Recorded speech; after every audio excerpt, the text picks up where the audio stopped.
बिस्मिल्लाहिर्रहमानिर्रहीम। अस्सलामुअलैकुम फ्रेंड्स, कैसे हैं आप सब। उम्मीद है कि आप सब ठीक ठाक होंगे और बहुत मजे में होंगे। फ्रेंड्स, आज हम जो हेयर स्टाइल की वीडियो लेकर आएंगे आपको देख के बहुत ही अच्छा लगेगा और बहुत ही इंटरेस्टिंग वीडियो है। और सबसे ज्यादा मजे की बात यह है कि बहुत ही इजी हेयर स्टाइल है। इतनी जल्दी बनने वाला ब्राइडल का हेयर स्टाइल है कि आप लोग देख के बहुत ज्यादा खुश होंगे और डेफिनेटली ट्राई करेंगे अपने अपने सैलून में कि किस तरह से ये इतना ईजी स्टाइल बनाया हुआ है। तो हम हमेशा की तरह सेक्शनिंग करेंगे, जो हमेशा ही रिक्वायरमेंट होती है हेयर स्टाइल की कि सेक्शनिंग के बगैर अगर आप काम करना शुरू करेंगे तो आगे के बाल पीछे और पीछे के बाल आगे आते जाएंगे और जब वो उलझते जाएंगे तो आप लोगों को खुद ही इरिटेशन पैदा हो जाएगी कि नहीं भाई ये काम सही नहीं है, इससे बेहतर है कि हम सेक्शनिंग ही कर दें। तो इसलिए हमने सबसे ज्यादा सेक्शनिंग ये की है कि एयर टू एयर नहीं की, एयर टू एयर से ज्यादा की है। फ्रंट का एरिया ज्यादा छोड़ा है, उसके बाद हमने पीछे बिल्कुल मिड में एक पोनीटेल बनाई है। पोनीटेल बनाने के बाद मजीद ये है कि हम इसको बिल्कुल फिक्स कर देते हैं ताकि जो है ये रबड़ की पोनी बाहर की तरफ ना आए। और इसके बाद हम बड़े साइज का एक डोनट लेते हैं। बड़े साइज का डोनट हम ज्यादातर सिर्फ और सिर्फ यहाँ ब्राइडल्स को लगाते हैं ओवरऑल, और किसी को भी किसी भी बड़े स्टाइल के अंदर नहीं लगाने की जरूरत पड़ती है। यह ज्यादा से ज्यादा ये कि जिसके एक्स्ट्रा ही छोटे बाल हो तो उसको हैवी लुक देने के लिए लगाना पड़ता है, अदरवाइज बड़ा डोनट ओनली ब्राइडल्स के ही लगता है। तो जब भी कभी ये इस तरह का स्टाइल है तो आप समझ जाइएगा कि आप आज यहाँ पे हमें ब्राइडल हेयर स्टाइल सिखाने लगी हैं। तो हमने क्या किया, जो पोनी हमने बनाई थी, बनाने के बाद हमने उसको दोनों हाथों से हल्का हल्का बीच में से बैक कॉमिंग किया और बैक कॉमिंग करने के बाद दोनों हाथों से उसको फ्लेक्सिबल तरीके से फिक्स कर दिया हमने पिनों के साथ।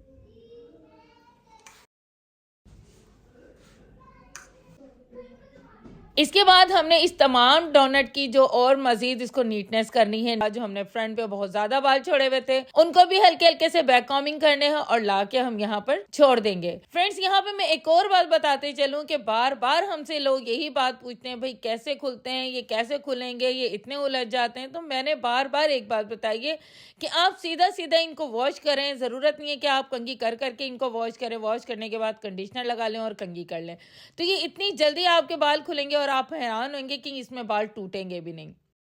मजीद ये कि अब हमने जो फ्रंट के बाल लेकर आए हैं और डोनट के ऊपर किए हैं, यहाँ पे हम कोई बैक कॉमिंग नहीं बनाने लगे और इसलिए हमने डोनट को इतना ऊंचा किया है कि बैक कॉमिंग की भी शेप दे दे और साथ ही डोनट की भी शेप दे दे, और वहां पे हमने एक टेल लगा दिए।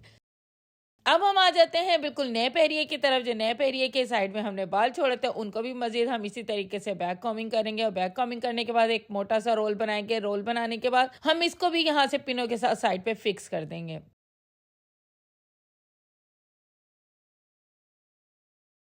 सबसे ऊपर वाली शेप अक्सर ही नीट नहीं होती है। उसकी रीजन ये होती है कि जब हम ऊपर वाले बाल लेते हैं तो हम उसे नीट कर लेते हैं और जो नीचे वाली बैक कॉमिंग होती है वो डेफिनेटली ऊपर वाले बालों के साथ हाइड हो जाती है।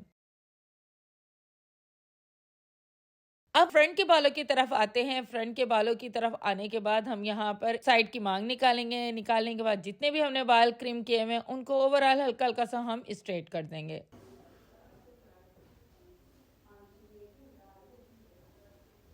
जितने जितने नीचे नीचे बाल हैं जहां पर ये क्रिम्पिंग दिखाई दे रही है, आपको पता है कि क्रिम्पिंग बहुत ही ऑकवर्ड लगती है। हम लोग इस तरह से काम नहीं करते हैं कि क्रिम्पिंग दिखाई दे, तो हम यहाँ पे कोशिश करते हैं कि क्रिम्पिंग को बिल्कुल ही खत्म कर दें। लेकिन इसके लिए ये नहीं है कि आपने पहले क्रिम्पिंग की उसके बाद स्ट्रेटनिंग से खत्म कर दी तो फिर आपके करने का कोई फायदा नहीं हुआ। इसके लिए ये है कि आपने बिल्कुल हल्की हल्की सी क्रिम्पिंग खत्म करनी है कि ऊपर बिल्कुल नीट और फ्लैट लुक आए।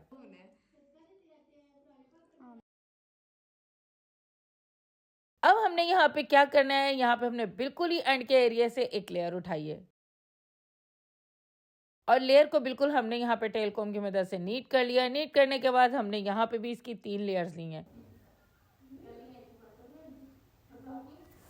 छोटी सी लेयर्स उठाने के बाद भी मजीद हमने 3 लेयर लिए हैं और इसका ये तरीका है कि जो पीछे वाली बिल्कुल जहां से हमने ये 3 लेयर्स दिए हैं उनको इतना ही बारीक लेना है और फ्रंट की जो एरिया है उसको इतना चौड़ा हमने यहाँ से लेना है। तो ये इसकी एक ट्रिक है कि पीछे से बिल्कुल छोटी बारीक बारीक और आगे से इतना चौड़ा लेकिन नीट। अब हमने इसको मजीद नीट कर लिया है टेलकॉम की मदद से। नीट करने के बाद जो हमने पीछे से 3 टेल्स लिए हैं, बड़ी वाली जो आगे की टेल है उसके अंदर मर्ज कर लिया। इस तरह से किया जैसे कि हम एक सादी टेल बनाते हैं। और करने के बाद हमने ये फ्रंट का एरिया है हल्का सा ट्विस्ट किया है।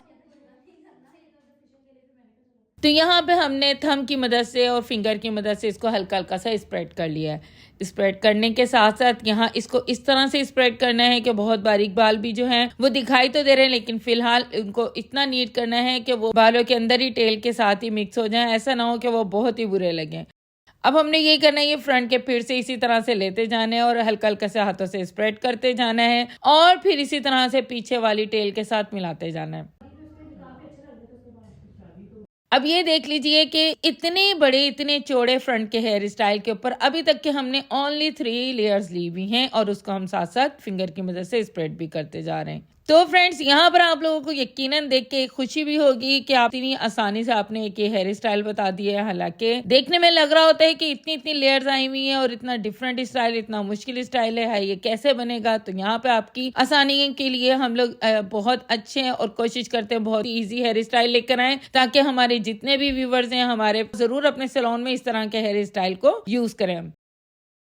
फ्रेंड्स, जिन जिन लोगों ने मेरे चैनल को सब्सक्राइब नहीं किया तो जल्दी जल्दी से आज मेरे चैनल को सब्सक्राइब कर लें। ये आप लोगों की तरफ से बहुत ज्यादा प्यार होता है, बहुत ज्यादा हमारी हौसला अफजाई होती है, तो इसलिए जल्दी जल्दी से आज हमारे चैनल को सब्सक्राइब करें, लाइक करें, शेयर करें, अच्छे अच्छे कमेंट्स करके हमें बताएं और मजीद किस किस तरह के आपको हेयर स्टाइल चाहिए। तो फ्रेंड्स, इसी तरह से हाथों में ग्रिप रखते हुए आप लोगों ने किसी जगह पे भी इस टेल को छोड़ना नहीं है और हमने नीचे से जितने बाल थे हमने वो भी लेते जाने और उनको हल्के हल्के हाथों से लूज भी करते जाना और साथ ही हमने पीछे की तरफ पिन अप कर देना है। तो फ्रेंड्स, इसके बाद हमने जो साइड का एरिया है उसको भी बिल्कुल अंदर की तरफ नहीं कर देना है, उसको भी हमने बहुत मैसी मैसी सा बाहर की तरफ रखना है, क्योंकि इस एरिया के ऊपर यहाँ पे झूमर की सेटिंग होती है, इसलिए ये वाला भी एरिया आप लोगों ने थोड़ा सा बाउंसी सा रखना है। एक यही स्टाइल होता है कि थोड़ा सा नीचे की तरफ टर्न हो जाता है और अगर किसी का फेस बहुत छोटा तो हम उसे ऊपर की तरफ लेके जाते हैं। तो फ्रेंड्स, साइड की यहाँ जो बैक कॉम्बिंग हो रही है इसकी 2-3 ट्रिक्स है और ये बात आप लोगों ने हमेशा याद रखनी है कि जिन लोगों के फेस थोड़े से हैवी होते हैं यहाँ पे बहुत बाउंसी स्टाइल उसको नहीं देते हैं, यहाँ पे थोड़ा सा आप नीचे की तरफ बिठाल के आप लेके जाएं ताकि फेस बहुत ज्यादा हैवी ना लगे। हाँ, अगर किसी का फेस बहुत पतला है और उसको हमने थोड़ा सा फेटी करना है तो ये करना है कि आपने यहाँ पे हैवी सी बैक कॉम्बिंग करनी है और अगर बाय चांस यहाँ पे बाल कम है तो आप यहाँ पे कोई पैड वगैरह रख दें और अगर नहीं भी हो रहा तो पीछे से लाके आगे की तरफ पिन अप करके उनको यहाँ पे बैक कॉम्बिंग कर दें और फिर ऊपर की तरफ से बाल ले जाएं। तो ये होगा कि वो जो फेस छोटा सा है वो भी बाउंसी सा लग जाएगा और हैवी लगेगा और वो स्टाइल भी बहुत खूबसूरत लगेगा।